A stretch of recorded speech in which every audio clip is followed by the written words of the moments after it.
1% of the world's population is living as refugees or internally displaced people. The United Nations Refugee Agency says this is the highest figure they've recorded.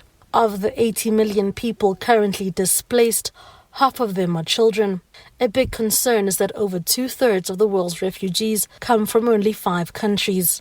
68% of all these people are from 5 countries, have 5 nationalities, only 5. Syria, Venezuela, Afghanistan, South Sudan, and Myanmar.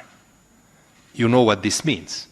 If crises in these countries were solved, 68% of the global forced displacement would probably be on its way to being solved. On World Refugee Day, we pledge to do everything. The UN chief says host countries and communities deserve strength and support, especially now that the world is facing a global public health crisis.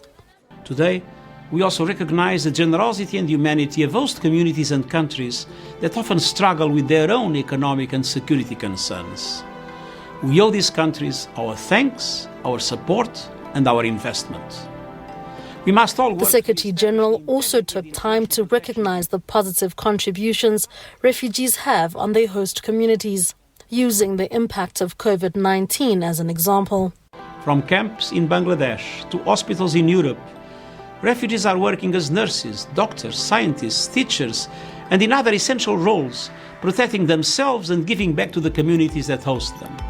And while it's still too early to tell if the coronavirus outbreak has resulted in further displacements, the UNHCR predicts that the pandemic could compound problems, forcing more people to flee their homes. The livelihoods crisis, I don't know if that term is clear, the poverty, the increased poverty of these populations, in my opinion, coupled with lack of solution, perpetuation of conflict, and in situations like the Sahel, deterioration of security, in my opinion, there's no doubt that it will increase population movements in the regions, but also beyond, towards Europe, for example.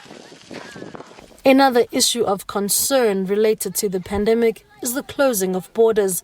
More than 150 countries have partially or completely shut their borders as part of their COVID-19 response measures.